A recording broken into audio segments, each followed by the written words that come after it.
Faith in the Last Day. الحمد لله وصلى الله على نبينا محمد وعلى آله وصحبه وسلم وأشهد أن لا إله إلا الله وأشهد أن نبينا محمدا عبده ورسوله. Today's session inshallah will be about the faith in the hereafter, and this is one of the 6 pillars of faith. The faith in the hereafter can also be considered as a part of the faith in Allah subhanahu wa ta'ala, because it simply means the faith in returning to Allah subhanahu wa ta'ala. And the faith in the hereafter consists of several stages. The first stage of the hereafter is before death, and that is moments before death. The Prophet sallallahu alaihi wasallam, in a true hadith narrated by Al-Bara ibn Azib radiyallahu anhu, mentioned that the faithful, the man who is with the right faith, the pious person, when he is about to die, just before the soul is taken off his body, Allah subhanahu wa ta'ala make it possible for him to see from as far as his sight can go, to see angels with shiny and lighting faces and with nice clothes, carrying a nice coffin from paradise with a nice perfume that he can smell. So the faithful will be very happy, and he will be ready to meet with Allah subhanahu wa ta'ala, and he will be loving to meet with Allah subhanahu wa ta'ala because of what he saw. And then, because he is loving to meet with Allah, Allah will be loving to meet with him. As the Prophet sallallahu alaihi wasallam said in the true hadith, he who loves to meet with Allah, Allah loves to meet with him.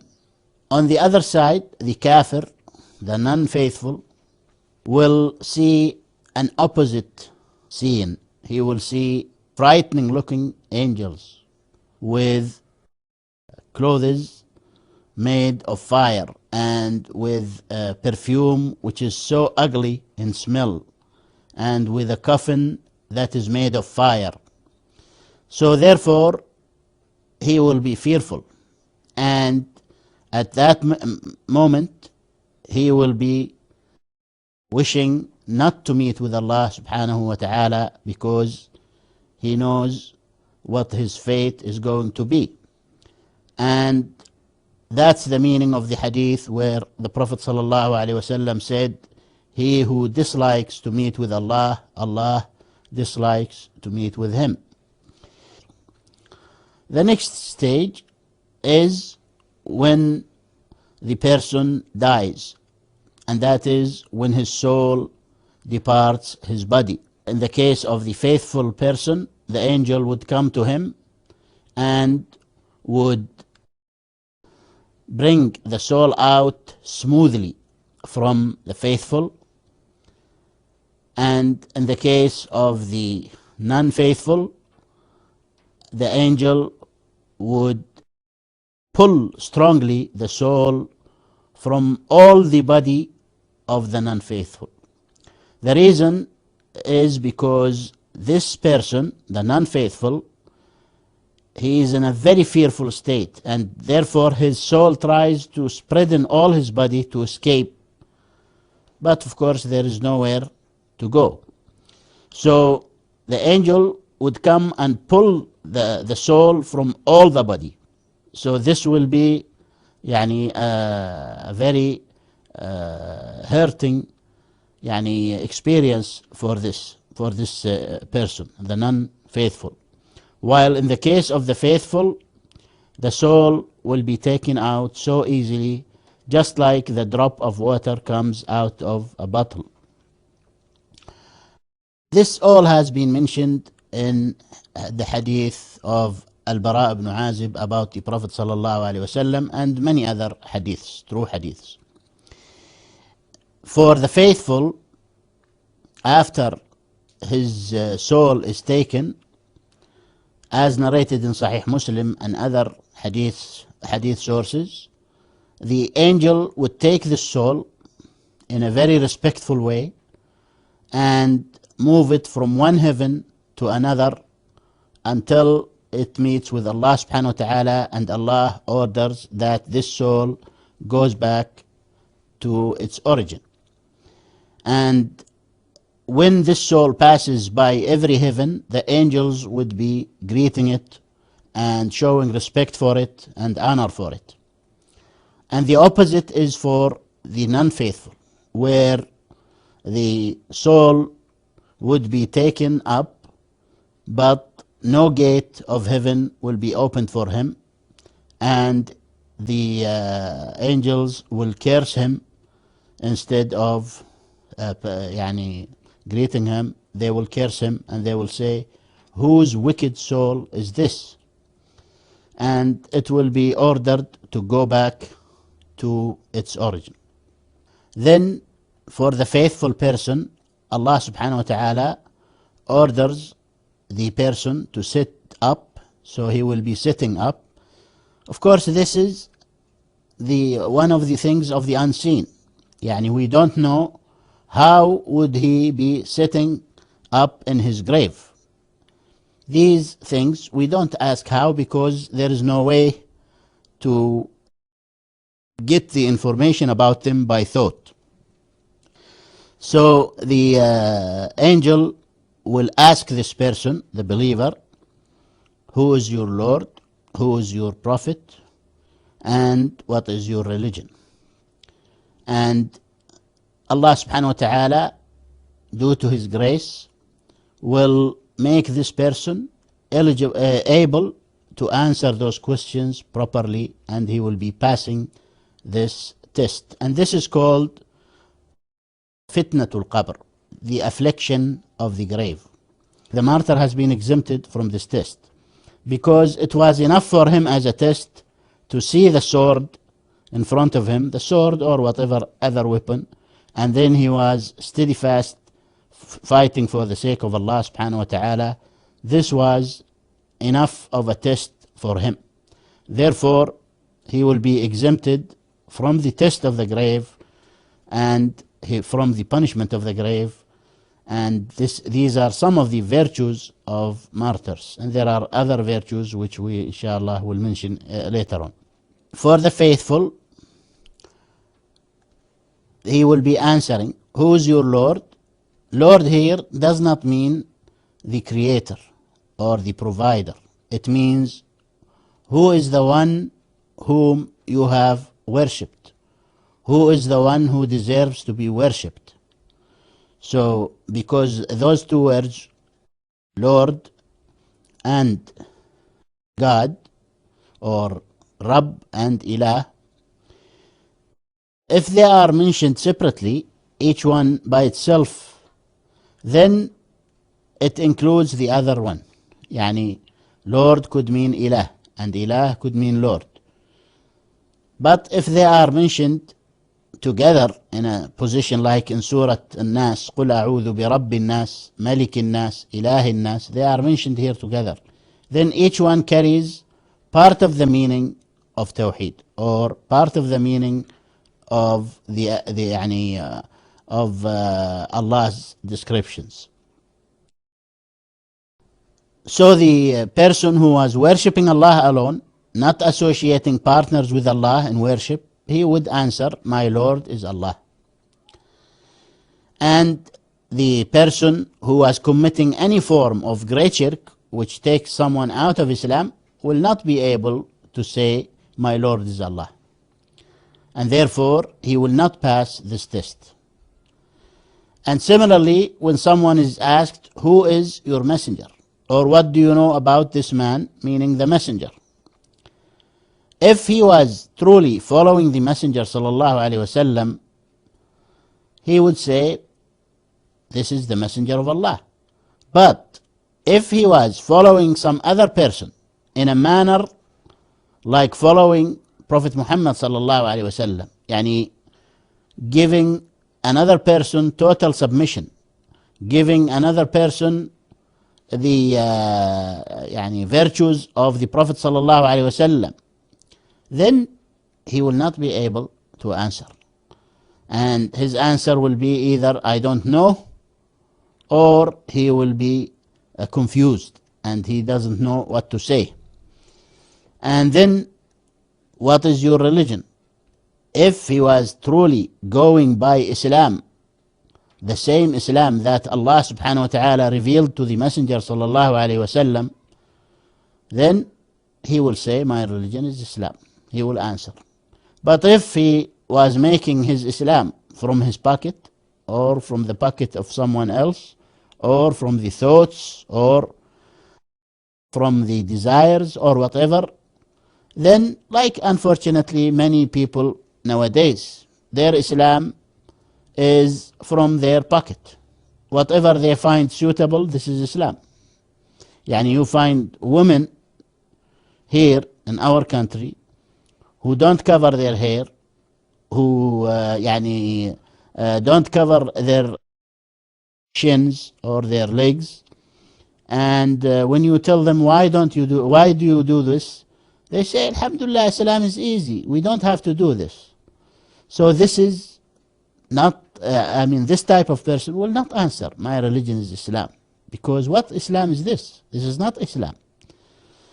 And if you think it's Islam but it's not Islam, that doesn't make up for your crime. And ignorance is not always excused. Sometimes it is excused if this kind of ignorance is by most of the people. But if you come and claim ignorance about something that should be known for everyone, then you are not excused by Allah subhanahu wa ta'ala. So this is for the believer, and the disbeliever will not be able to say my religion is Islam, because he was not acting upon Islam. And then after that, for the faithful, the grave will be widened, as in the hadith, as much as one can see. It will be enlarged so big, and it will be lightened with lights, and a gate will be open from paradise to his grave, so that the smell of paradise will come in his grave, and he will be shown his position in paradise. He will be told, look, that's your position, that's your castle, that's your place in paradise.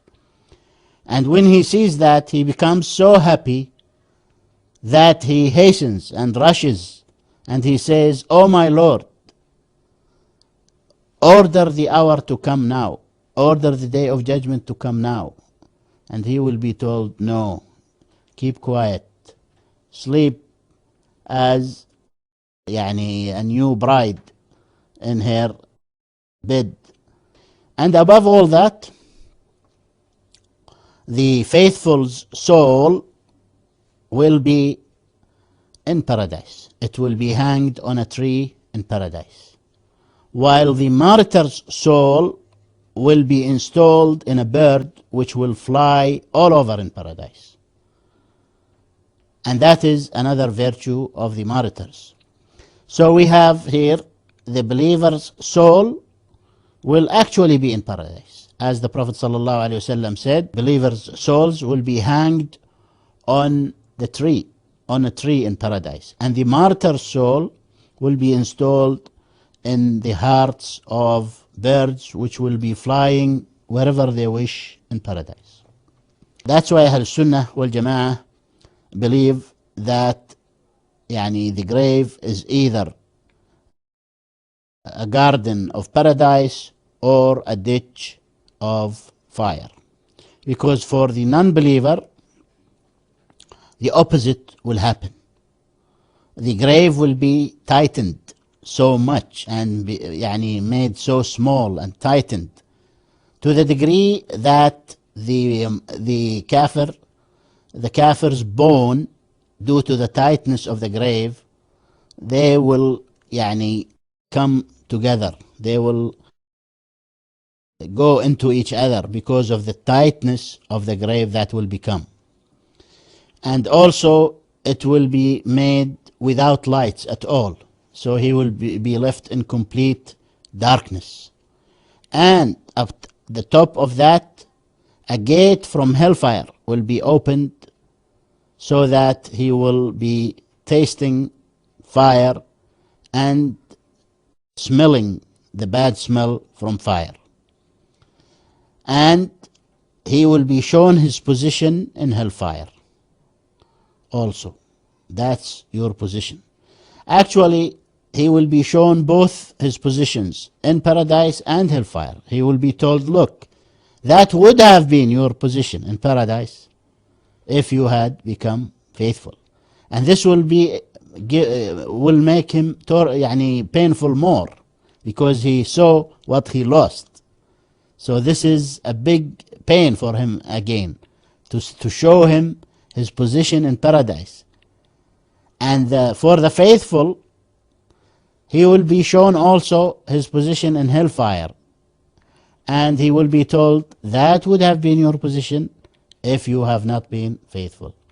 So he will be so happy that he did not go there in hellfire.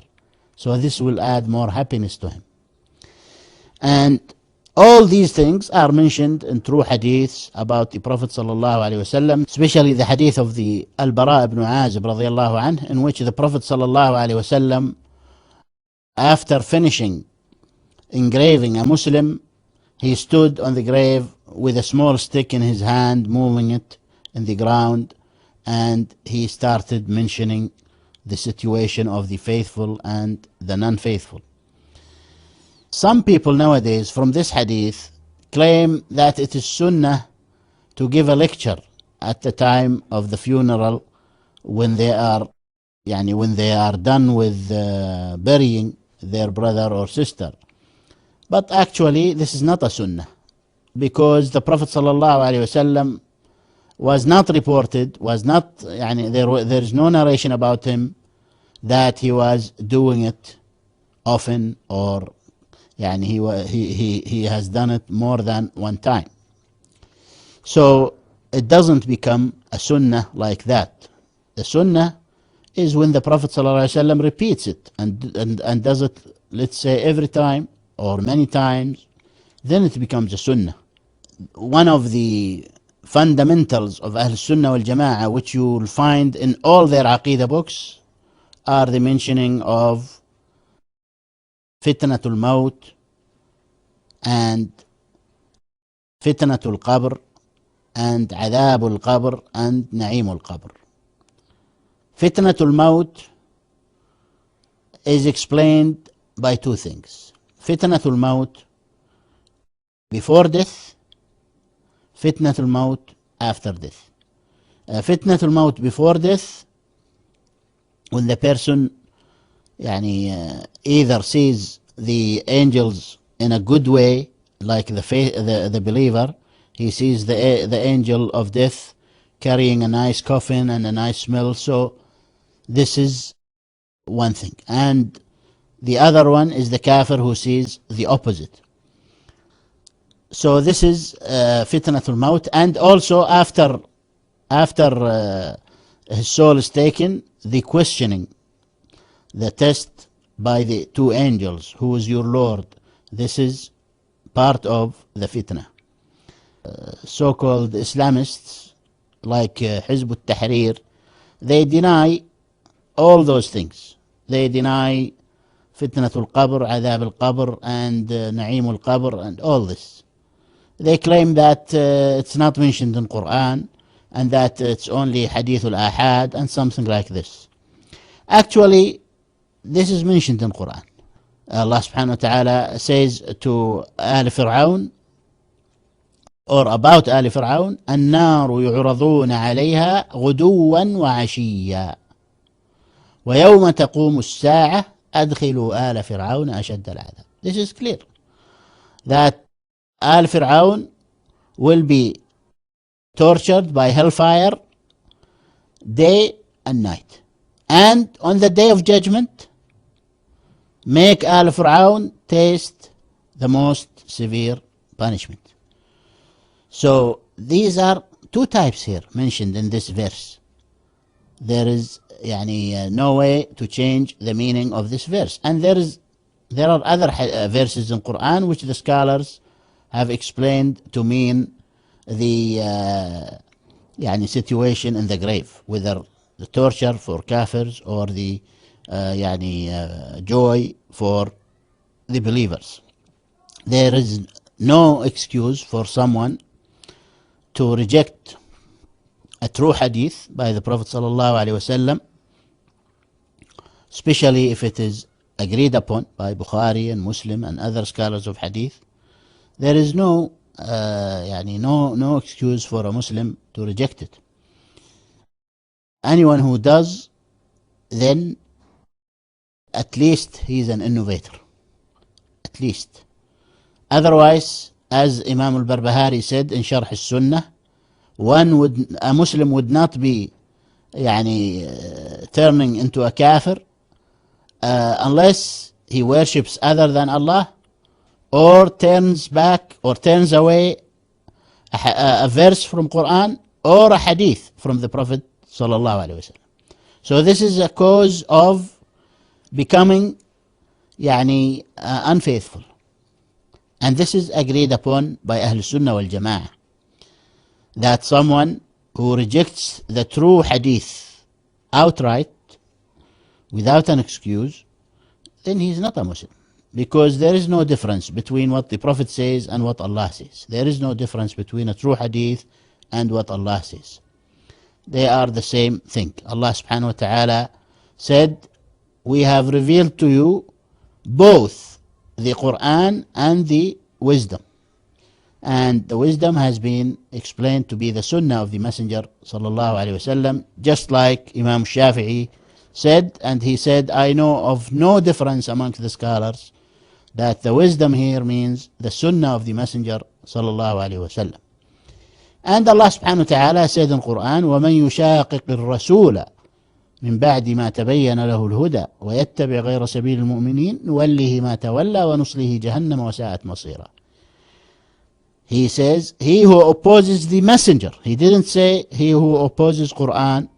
He who opposes the messenger after guidance has been shown to him and follows other than the path of the faithful, then Allah will leave him alone with that what he chose and will make him taste severe punishment in the hereafter.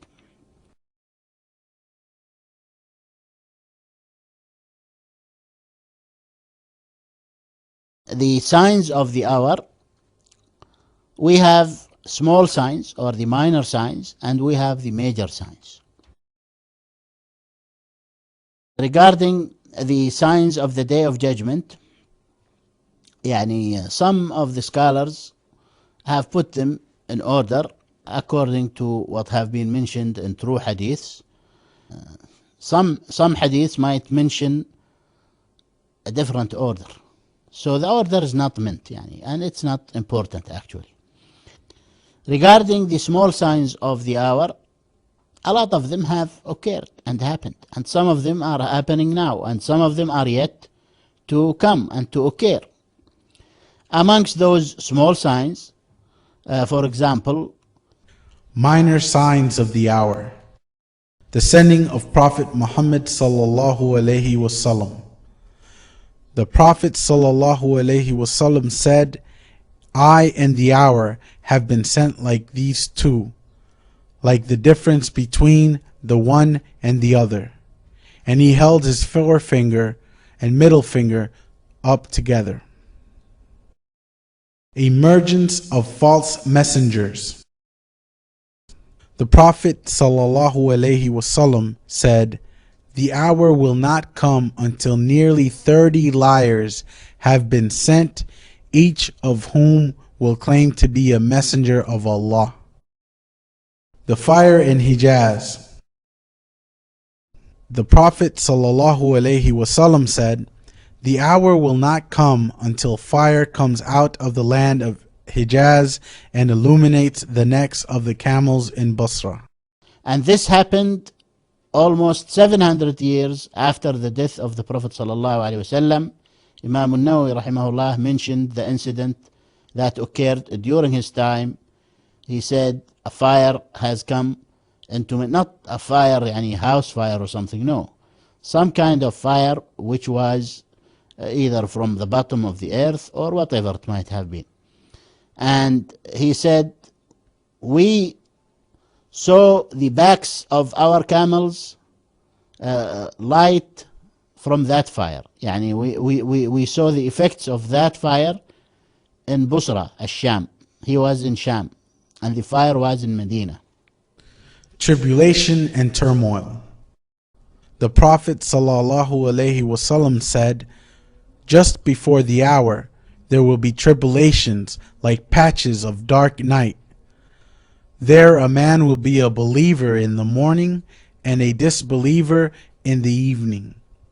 Or he will be a believer in the evening and a disbeliever by morning. And some people will sell their religion for a trifling worldly gain. Abundance of wealth. The Prophet ﷺ said, the hour will not begin until wealth increases among you and becomes abundant, such that a wealthy man will be concerned about whether anyone will accept charity from him. The Euphrates will uncover a mountain of gold. The Prophet ﷺ said, the hour will not come until the Euphrates uncovers a mountain of gold over which the people will fight, and 99 out of every 100 will be killed. The Arabian Peninsula will become gardens. The Prophet ﷺ said, the hour will not come until the land of the Arabs becomes gardens and rivers once more. The new moon will appear larger. The Prophet ﷺ said, among the signs that the hour is close will be that the new moon will appear larger, and it will be said that it is 2 nights old. Sudden death. The Prophet ﷺ said, among the signs that the hour is close will be that there will be sudden death. Naked shepherds will compete in building lofty structures. The Prophet ﷺ was asked about the signs of the last day. He mentioned, when you see the keepers of sheep competing in building lofty structures, and you see the barefoot, hungry and dependent becoming the leaders of people, he was asked, O Messenger of Allah, who are the keepers of sheep and the barefoot, hungry and dependent? He replied, the Arabs.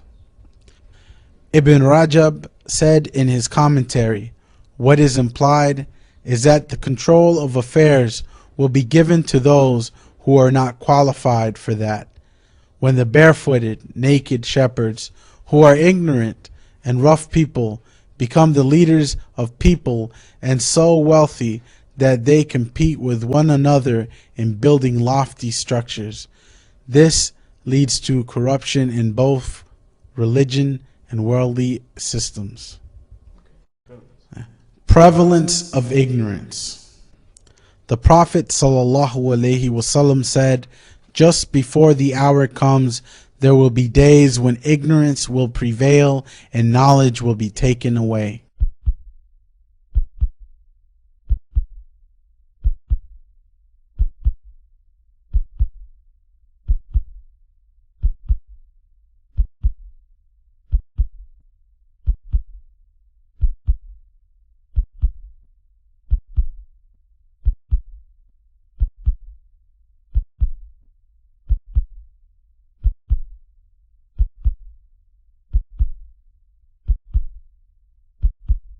Now, regarding the major signs, they start with coming of Al-Mahdi.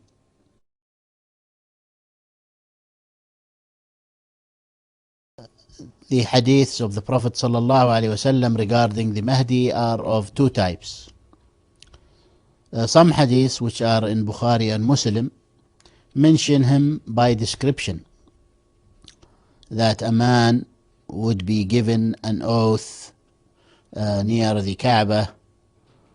In other true hadiths, like in Abi Dawood and other sources, the name is mentioned, and that is Muhammad ibn Abdullah. His name is Muhammad and his father's name is Abdullah, just like the Prophet's name and his father's name. Also, it is mentioned in the hadith that he is going to be from the descendants of Fatima, the daughter of the Prophet ﷺ, and that few people will be giving him an oath near the Kaaba. When his news reaches the people, some governments will try to send an army to the Kaaba, and this army, the earth underneath them will fall down. And as Aisha radiallahu anha said to the Prophet sallallahu alaihi wasallam, how about those who are in this army who only meant good, they thought that they are going for a good cause or something to that effect? The Prophet sallallahu alaihi wasallam said, they will be resurrected according to their intentions.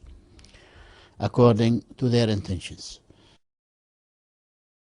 Of course, the Mahdi later on will come where the Muslims and Christians have just finished a war against a common enemy, and they won that war against that common enemy. Then one of the enthusiastic crusaders will lift the cross up and say the cross has won, and a Muslim would kill him. And then the Muslims and Christians separate, and they will face each other to fight each other. The Christians will be so much in number, and they would have a lot of weaponry, and the Mahdi will come at this point and join the Muslims and lead the Muslims. And the Prophet ﷺ mentioned about this Muslim army that 1/3 of them will run away from the Christian army when they see how big it is. The Prophet ﷺ said, Allah will never forgive them. And then the rest will fight the Christians, and 1/3 of them will be killed, martyrs. They will be martyrs. And the Prophet ﷺ says about those who are killed, they are the best martyrs. And the rest will survive, and they will win against Christians. And then the Muslims, led by the Mahdi, will go and fight the Jews. And this is mentioned in true hadiths, where the Jews would be hiding. They would be hiding behind stones, behind trees, behind everything they can hide behind.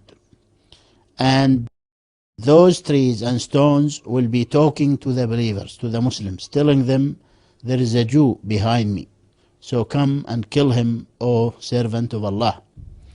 After the Mahdi and his Muslim army win the war against the Jews, then they will hear about the Dajjal. Some news will come about the Dajjal. Dajjal is a great affliction. He's a great fitna. The Prophet ﷺ said, all prophets before me have warned against the Dajjal. And there are true hadiths that a Dajjal would order a land which has no plants to grow plants immediately. It will come immediately. and he will order the heavens, the sky, to drop down rain, and it will come down immediately. And he will kill someone, some believer, by a sword, and then he will tell him, get up alive, and he will get up alive. So these powers will make many unfaithful or people who are weak in faith to think that Ad-Dajjal is the Lord, or he is someone of might and power, and they will follow him.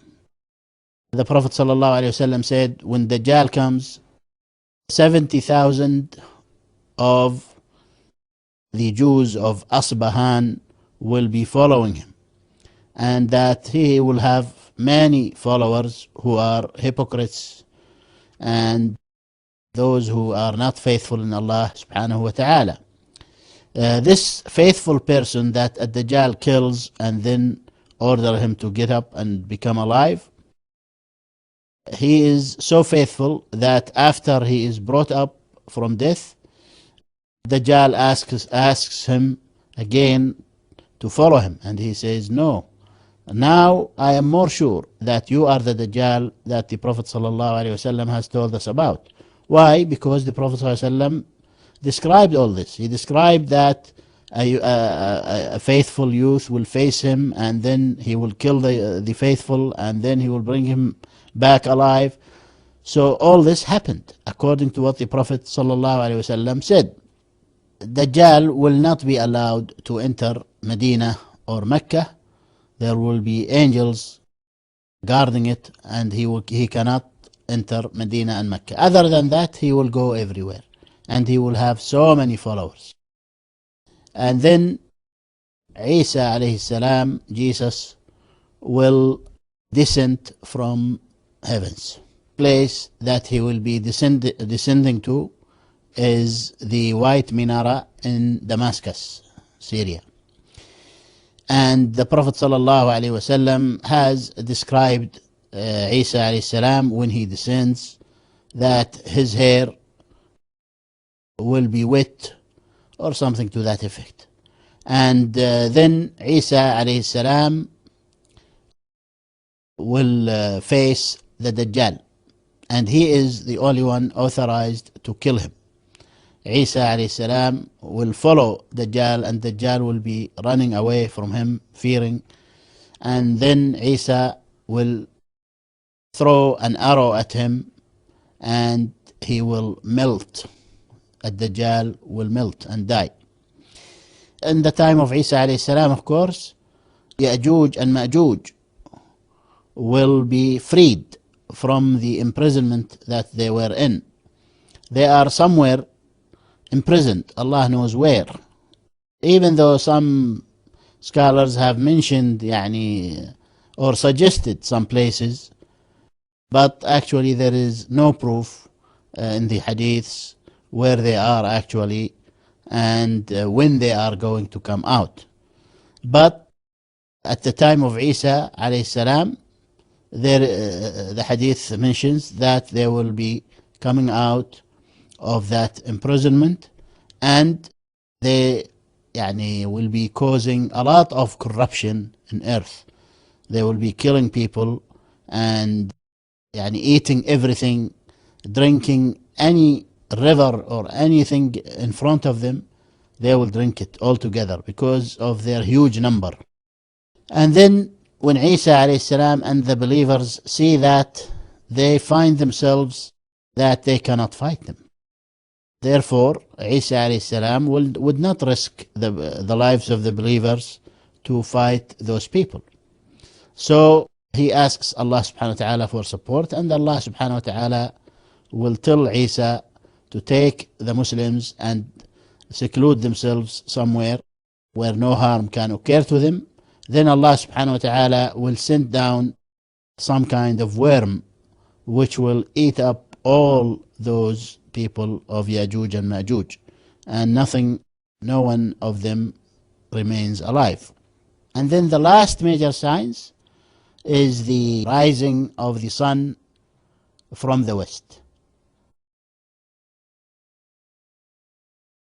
an actual rising. This is not metaphorical. يعني, I remember when I was in the States, when they said rising of the sun from the east, they said this means Khomeini. When Khomeini came to power, they said he is the sun. And Dajjal, they said, some people said Dajjal is television. It's in every house or something like this. So this is not the way to explain matters of unseen. Matters of unseen should be taken as they are mentioned and should be believed in as they are. Otherwise, it will not be faith. Yani, to change the meaning in a way that suits your mind and then believe in it in that way, this is not faith. Everyone becomes faithful if he does this. These are things which are mentioned in true hadiths by the Prophet, and the beast is mentioned in Quran. Okay. And if you find Dajjal unbelievable, how about the beast? It's in Quran. If you say, I don't believe it because it's not in Quran, and you find it difficult to believe in it, how about the beast? But of course they resort to changing the meaning of what's in Quran. This is their weapon. First weapon, reject it because it's hadith. If you are faced with Quran, reject it by the sword of manipulating the meaning. Manipulating with the meaning and changing the meaning. So they have their swords ready. The people of falsehood, they have those two swords, you know. One sword is to reject if it is a hadith. The other sword is to change the meaning if it is Quran. And they think by this that they are doing good, while actually they are on the verge of kufr by doing this. Now these are, this is regarding the signs of the Day of Judgment. And then of course comes the Day of Judgment itself, which is the resurrection, which is called Al-Qiyamatul Kubra. The death was called Al-Qiyamatul Sughra, and then the resurrection is called Al-Qiyamatul Kubra. It starts by the blowing the trumpet. There are two blows. One, Nafkhatul Sa'q, which is turning things unconscious, Sa'q, and the other is Nafkhatul Qiyam, resurrection, to start to get up, from unconsciousness. When Israfil blows the first blow, everything goes unconscious except few things, because Allah says إِلَّا مَا شَاءَ رَبُّكَ, or إِلَّا مَا شَاءَ اللَّهُ, except those who Allah willed for them to be exempted. This is in the same verse. So what are these things which are exempted? Scholars differed, and like for example they say the Hur al-Ain. Ibn Taymiyyah says the Hur al-Ain, the wives in paradise, not the woman that you had married in this life and will be your wife in paradise, but Hur al-Ain will be created by Allah for the people of paradise. You see, they are different than the normal woman. You might have your wife there in paradise if she is a believer, and then you will have some other wives, Al-Hur al-Ain. You see, so Al-Hur al-Ain, Ibn Taymiyyah said they will not die. Some scholars said Jibreel and Israfil, and they mentioned those three angels.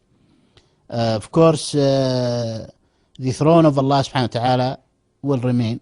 The people will be waiting for 50,000 years. They will be waiting for their account. After they are resurrected, they'll be waiting for 50,000 years. And this day will look so long to the kafirs that they will يعني prefer, thinking that it's easier for them. They will prefer to be يعني for that day to be over and that day to be taken to hellfire. They think hellfire is going to be much easier for them than waiting in that long day, because the sun would be so close from the heads, and يعني they will be in a very difficult situation, while the believers, some of them will be in the shade, as the Prophet ﷺ mentioned in the true hadith, that 7 kinds of believers will be in the shade of Allah subhanahu wa ta'ala, where there is no shade but His shade. And some narrations, they will be in the shade of the throne of Allah subhanahu wa ta'ala. So of course they will not suffer what the kafirs are suffering. And also in another true hadith, the Prophet sallallahu alaihi wasallam said, the believers waiting in that day will be like an hour only between Dhuhr and Asr. Yani this 50,000 day for the kafir, Allah will make it like an hour for the believer. And then the reckoning will come. Now regarding the reckoning, it's for the believers. And kafirs actually will be pulled to hellfire. They will be taken and pulled to hellfire. And if there were reckoning for some of them, it will be just to add more misery to them, to expose them to everyone. Otherwise, the kafirs will be just pulled by chains by angels to hellfire. And the believers will be asked in an easy manner. Yani Allah will come close to His worshipper, to His slave, and He will remind him of things he did. You've done such and such on such and such day, at such and such time, and you've done such and such. And the slave or the worshipper will say, yes, my Lord, I did this. And then he will be forgiven and will be taken to paradise. But of course, not every Muslim will have an easy reckoning. Some will have a hard reckoning, and they will be exposed, and they will be punished in hellfire. And there are true hadiths, so many true hadiths, that people will be taken out of hellfire. And no one will be taken out of hellfire if he was not a Muslim. Any kafir will stay in hellfire forever, as Allah subhanahu wa ta'ala said, وَمَا هُمْ بِخَارِجِينَ مِنَ النَّارِ. They will never be getting out of hellfire. And He said, خَالِدِينَ فِيهَا أَبَدًا. They will be dwelling in it forever. And this is the faith of Ahl-Sunnah wal Jama'ah, that hellfire will remain forever and paradise will remain forever. Regarding paradise, Allah subhanahu wa ta'ala has mentioned in Quran what it includes of beauty and joy and hurul ain and of some types of fruits and food and rivers and things like that, castles, whatever. It's mentioned in Quran. And this should all be taken as Allah said. It's not as some contemporary thinkers claim, that this is only to make it easy for us to understand. Otherwise, it's not real. Anyone who says this is an innovator. And Allahu A'lam, about his faith, whether he's a Muslim or not. But this is very dangerous to claim that. To claim that Allah is speaking to us in a way just like you speak to a 2-year-old child. You try to make him understand by saying untrue things to him. No, this is not true. Whatever is in Quran is mentioned about paradise, we should believe in it as it is. And especially when the Prophet ﷺ said in detail, he mentioned what Allah has mentioned in Quran in general. The Prophet ﷺ mentioned it in deep detail. And the Prophet ﷺ would not be mentioning something in deep detail which is untrue. The Prophet ﷺ said, the least one in paradise will be receiving 20,000 meals, 20,000 different types of food in every meal. 20,000 different plates in every meal. Yani 10,000 angels will be coming to serve you, and each angel has two plates, one in his right, one is in his left. This is different than this.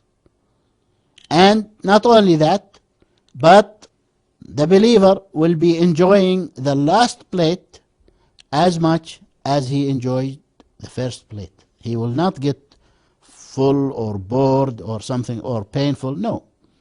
So he will be enjoying every and each plate of those 20,000 plates.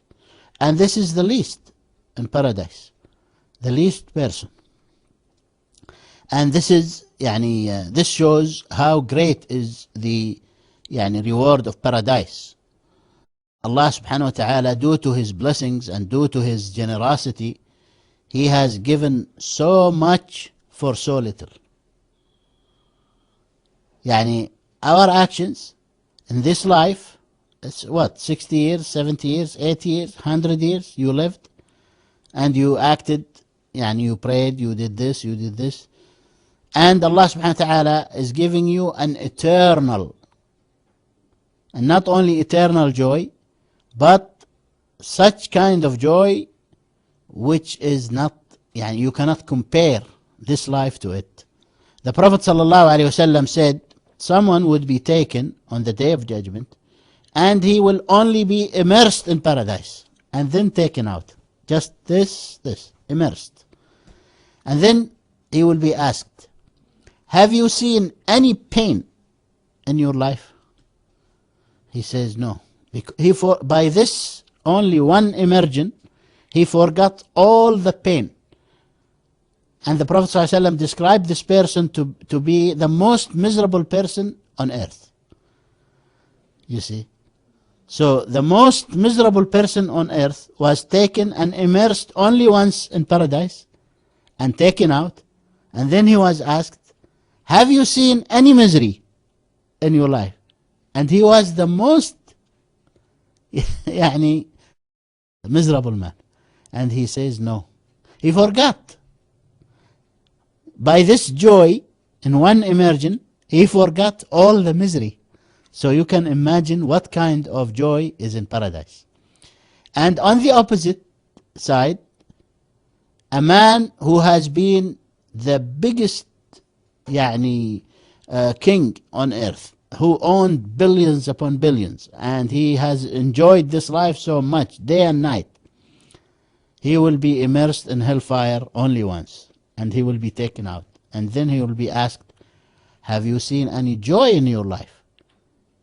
He will say no. He will forget all the joy in his life because of that one moment of punishment, one immersion in hellfire.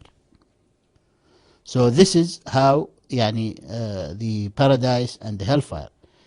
Of course, in paradise there are levels, and the Prophet ﷺ mentioned, for example, in what is in Jannatu Adn, he mentioned castles. Each castle made one brick of gold, one brick of silver, and things like that. All kinds of jewels, diamonds, whatever. Things which are not imaginable. If you count, you cannot say they are worth 100 trillion. You cannot say that, because Allah Azza wa Jal knows what He has created for His servants. And similarly, hellfire, the Prophet ﷺ describes it to be so big and so huge that it has 70,000 places to be held from. 70,000 زمام. every place to be held from, there are 70,000 angels holding it. 70,000 times 70,000, that's about how much? That's about 4 billion or something like that. That carrying hellfire. They will be carrying hellfire. So this is in general our faith in the hereafter. And what I mentioned regarding paradise and hellfire is just a drop in an ocean of what have been mentioned about them in Quran and Sunnah. The best source for knowing about paradise and hellfire is to recite Quran. It's full of verses describing paradise and hellfire in a very beautiful manner. Also, you have the hadith of the Prophet sallallahu alaihi wasallam. I recommend the book of Targhib and Tarhib by Al-Mundhiri, which has been checked also. The hadiths have been checked by many scholars. Targhib wa Tarhib, it has maybe more than 100 hadith describing heavens and earth. heavens and hellfire. هذا وصلى الله على نبينا محمد وعلى آله وصحبه وسلم وجزاكم الله خيرا.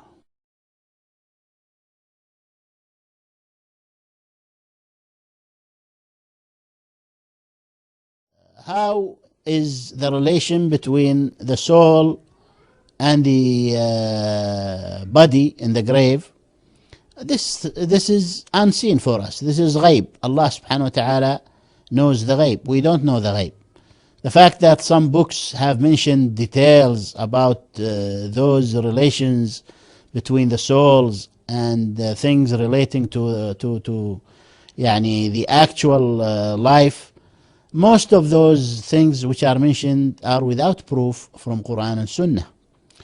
And some of them are definitely false, like those narrations which claim that the souls will be so independent and so free that they can go anywhere they want, they can do anything they want, they can support anyone they want, they can save anyone they want, they can give anyone they want, they can deprive anyone they want. You find all this nonsense in books of Quburis. They mention this. And the reason they imagine all this is because they build a great false aqidah on it. And that is, if they supplicate to the wali, then the wali can do something for them.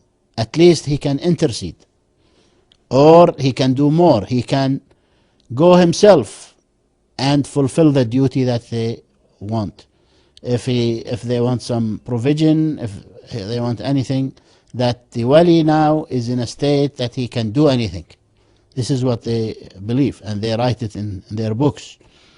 Of course, all this is nonsense, because what is left for Allah subhanahu wa ta'ala? And Allah subhanahu wa ta'ala has said about those people who are dead that they are helpless. They cannot do anything. They cannot harm or benefit themselves. And the Prophet sallallahu alaihi wasallam made it as clear as the sun. He said, إِذَا مَاتَ ابْنُ آدَمٍ انْقَطَعَ عَمَلُهُ. If the son of Ibn Adam dies, then all his action is cut off. No action. Except a dua that is made for him. Not a dua that he makes for others. No, a dua that is made for him by his son. Or a knowledge that he has left behind. So the knowledge that he carried when he was alive. Or a charity that he has put in his will. That's all. Other than that, he has no action. And therefore, those people who claim otherwise and imagine a life in the grave to be no different than this life, this is all based on illusions and based on revelation of shaitan, who wants to make them commit one form of shirk after another. And they claim, of course, that the wali, when he dies, is in a stronger state of life than the life he was in this life, and that his hearing becomes stronger because it becomes limitless. But while when he was alive, it is limited. Now it's limitless. And so is his sight, and so is his other actions. So this is all totally against the true hadith that when the son of Adam dies, all his actions are terminated. انقطع عمله. All his actions are terminated. And also, they claim that if the martyrs are alive with Allah, then how could you say that the walis are not alive? We say that the martyrs are alive with Allah, but this life is unseen for us. This is ghaib. We don't know how. We only know that the soul of the martyr is installed in birds in paradise, and they fly wherever they want in paradise, but not here. And we know from true hadith in Sahih al-Bukhari, for example, that the greatest wali, Prophet Muhammad sallallahu alayhi wasallam, is the greatest wali, no doubt about that. And he will be told on the day of judgment, لا إنك لا تدري ما أحدثوا بعدك. You don't know what they have done after you. And the Prophet sallallahu alayhi wasallam says, I am only a human. I don't know the unseen. I don't know everything. Despite all this and the clear verses in Quran and the statements of the Prophet ﷺ, those people claim that the Prophet ﷺ knew everything, and he is now in his grave, knows every detail, whatever is happening. This is all against the Quran and against the Sunnah of the Messenger ﷺ. And they claim all this just to supplicate to the Prophet and to worship him besides Allah subhanahu wa ta'ala, even though they don't call it worship. They don't know, they are ignorant about their actions. Also, in the subject of shafa'ah, which is related also, because the Quburis claim that the Wahhabis deny the shafa'ah. Of course, anyone who follows the way of the Prophet sallallahu alaihi wasallam and his companions, he is immediately called a Wahhabi by those who worship the graves, the grave worshippers. Ahlul Sunnah wal Jama'ah believe that shafa'ah is mentioned in the book of Allah subhanahu wa ta'ala as two different types. One type in which Allah subhanahu wa ta'ala approves of the shafa'ah, mentions that it is accepted, and one type, the denied shafa'ah. So we have the approved shafa'ah and the denied shafa'ah. Now, the approved shafa'ah, also according to the verses in Quran, has two conditions. One is the permission for the interceder to intercede. And the second is the acceptance from Allah subhanahu wa ta'ala for the actions of the one who is interceded for. So these are two conditions. Now, those people nowadays, they want to approve of a shafa'ah which is impossible, which the mushriks at the time of Abu Jahl and Abu Lahab were believing in. At the time of Abu Jahl and Abu Lahab, they thought that angels, since they claim to be daughters of Allah, and that pious people can intercede, and that they have been given the permission to intercede. So they called upon the angels and the pious people at that time for this purpose, for intercession. Yani, you want something from Allah, you don't go directly to Allah, you go through channels. Okay? Nowadays, they have exceeded the kufr of Abu Jahl. They have exceeded the shirk of Abu Jahl. And some of them not only exceeded, but they have far exceeded. They have went so much far advanced than the shirk of Abu Jahl and Abu Lahab. As you know, it is clear in Quran that Abu Jahl and Abu Lahab, even though they had the wrong belief in Shafa'ah, they did not have the wrong belief in the Lordship of Allah, that Allah is the creator, Allah is the provider, Allah is the owner, Allah is the runner of the affairs, and so on. But now we have, unfortunately, some people who call themselves Muslims, and they believe that the wali not only can intercede, but he has the authority to do. He doesn't have to intercede. And they go beyond that also. They say he can create, he can provide for whoever he wants. He can harm whoever he wants. He can benefit whoever he wants. He knows everything. He knows the unseen. He knows what's in the heart. He knows this. He knows that. So all these things are mentioned in their books. And it's an insult to the wali if you don't believe all that for them. If you don't believe what they believe for their walis, then you are insulting the wali.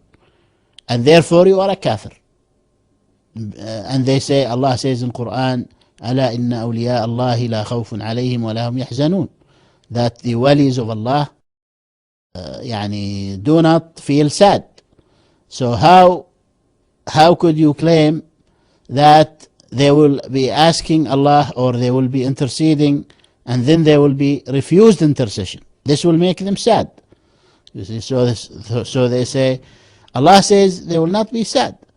And we say to them, this verse means that Allah subhanahu wa ta'ala will support the faithful people who act righteously, both in this life and in the hereafter generally.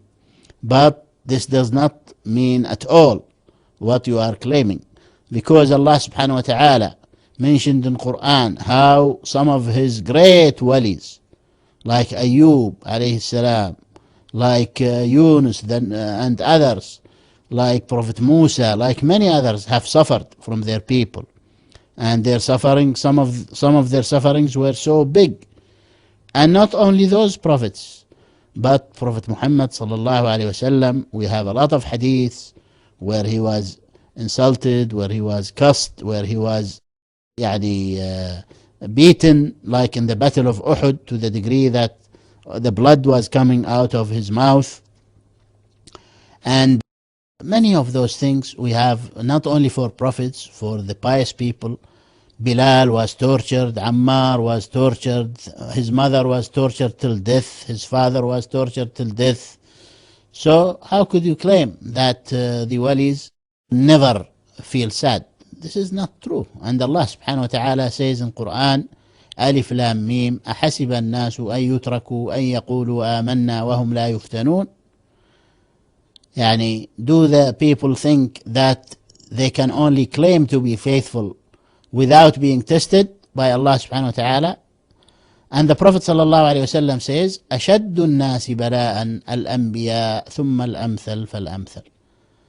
The strongest tests are for the prophets, and then the next in faith, and then the next.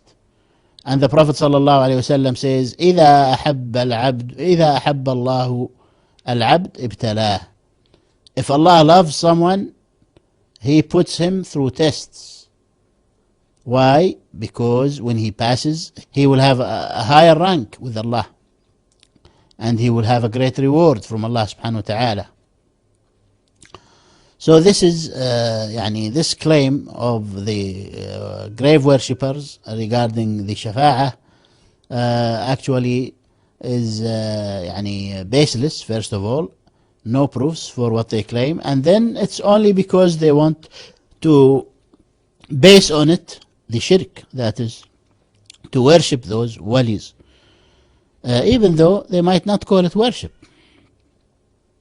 And regarding the shafa'ah, the true shafa'ah, we believe that the Prophet sallallahu alaihi wasallam will have several kinds of shafa'ahs on the Day of Judgment. And the scholars have mentioned up to 8 or 9 types of shafa'ahs for our Prophet Muhammad sallallahu alaihi wasallam. Some types are special for him, like his shafa'ah for all the people, the greatest shafa'ah, shafa'ah al-uzma, that Allah makes their reckoning quick so that they don't suffer the long waiting that they will be facing.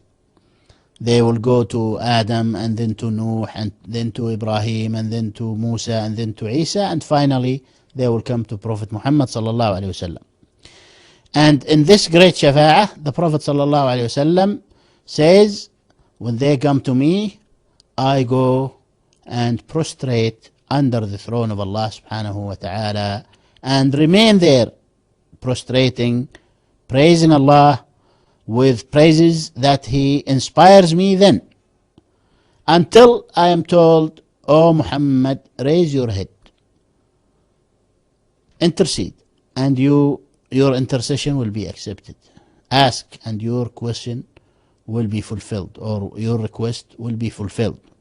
So if this is the situation with the Prophet sallallahu alaihi wasallam, that he knows that he is the only one eligible for this great shafa'ah, and still doesn't dare to go and say, oh Allah, you have given me this shafa'ah, so fulfill it for me, or something like this. He says, I go and prostrate under the throne of Allah until I am given the permission. Another form of shafa'ah for the Prophet sallallahu alaihi wasallam is for those who have done sins amongst his nation, those who have done major sins actually. Shafa'ah li ahlul kabair. The Prophet sallallahu alaihi wasallam does not say, I go and intercede for all ahlul kabair and that's it. No. He says, فَيُحَدُّ لِي حَدًّا فَأَشْفَعُ فِيهِمْ ثُمَّ يُحَدُّ لِي حَدًّا فَأَشْفَعُ فِيهِمْ. A limit will be set for me, and within that limit I will intercede. Then another limit will be set for me, and within that limit I will intercede. So this is the kind of intercession that Ahlul Sunnah wal Jama'ah approve of. Not only for the prophets, but for the angels and for the martyrs and for the believers. Of course, this is the intercession for those who have done major sins. But the special intercessions for the Prophet sallallahu alaihi wasallam, like the intercession also for the people of paradise to enter paradise, and the intercession for the people who have entered paradise to have higher ranks, and the intercession for his uncle Abu Talib, who died as a mushrik, to lower his form of punishment, and so on. These are some of the intercessions of the Prophet sallallahu alaihi wasallam that Ahl Sunnah believe in. And despite all that, the grave worshippers claim that Ahl Sunnah, the Wahhabis, deny the intercession. No, we don't deny the intercession. Regarding the balance that is mentioned in Surah Al-Qari'ah and other surahs of Quran, it's a true balance that will be set, scale actually, a true scale that will be set. The person and his actions will be measured on that scale. Both the person and his action. Because there are verses which say that the person would be measured, and there are verses which say that his actions would be measured. So from both of those kinds of verses and hadiths, we can say that the person and his actions will be measured truly. The Prophet ﷺ mentioned the sirat. He said, it is going to be finer than a hair and sharper than the blade and finer than a hair, and that people would be crossing on that as you cross a bridge. It will be put as a bridge over hellfire, and from both sides of this sirat there will be some kinds of thorns and things which will pull people who deserve to be taken into hellfire. And that those believers who will be walking over the sirat, they will be walking according to their righteousness and according to their actions in this life. Some of them will be crossing so fast like an eye blink, and some of them will be crossing so fast like thunder or lightning, and some of them will be walking so fast like the fastest horse or something like this. And some of them would be crawling and might fall into hellfire. Prophet sallallahu alaihi wasallam says, "Tajri bihim a'maluhum." Their actions will be speeding them. So no one's family will benefit him. No one's money will benefit him. No. Your actions in this life, your worships, your obedience to Allah will speed you up on the sirat. The qantara is after the believer passes the sirat. Before entering paradise, there will be another place that the believers will be held before entering paradise. In that place, they will take their rights from each other, so that they go into paradise with clean hearts towards each other. As Allah subhanahu wa ta'ala said in Quran, وَنَزَعَنَا مَا فِي صُدُورِهِم مِّن غِلٍّ, that we have taken out whatever hatred in their hearts. You see, this is the point where the believers take their rights from each other. This is on the qantara, right before paradise. Seeing Allah subhanahu wa ta'ala is the greatest joy and the greatest reward. And as Allah subhanahu wa ta'ala mentioned in Quran in many verses, clearly and openly and strongly, that the believers will be looking at Allah subhanahu wa ta'ala and getting beautiful by looking at Allah subhanahu wa ta'ala and seeing Allah subhanahu wa ta'ala. And the true hadiths explain those verses. The Prophet sallallahu alaihi wasallam said in the true hadith that Allah will set up a weekly meeting on Friday, on every Friday, with the believers. They will visit Allah subhanahu wa ta'ala, and they will enjoy talking with Allah subhanahu wa ta'ala and looking at Him.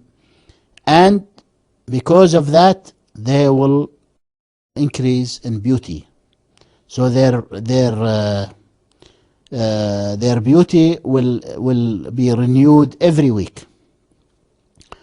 While their beauty is renewing, their wives also have the same thing. So this is a great bounty from Allah subhanahu wa ta'ala. This is the greatest bounty, actually, to go and meet with Allah and be pleased with Him and know full-heartedly and wholeheartedly that He is pleased with you, and then look at Him, look at the beauty of His face, and come back. This is the greatest beauty. And of course, this is only the faith of Ahl-Sunnah wal Jama'ah, because other groups like Al-Asha'ira, who claim that they believe in seeing Allah, when they are asked about their belief, they say, well, the believers can only see Allah through His attributes, but they cannot see Him by their eyes, because no one can look at Allah by his eyes. Something like this. And this is in their books. This is actually the same thing as what the Mu'tazila have said clearly, that Allah is not seen. They cannot be seen. Okay? So Asha'ira say, no, the Mu'tazilas are astray, and they should fear to go to hellfire, since they don't believe in seeing Allah. And then when they are asked, what is your belief? They say this. They say, one cannot look up to see Allah, he cannot look down to see Allah, he cannot look right, he cannot look left, he cannot look in any other direction. You see? So, you see Allah in your heart, you know. And of course, you don't see Allah's face in your heart. No, you just, it's meaningless, actually. It has nothing, no meaning to it. So, Ash'ariyas are very contradictory in their beliefs. This is the end of the lecture on the faith in the hereafter.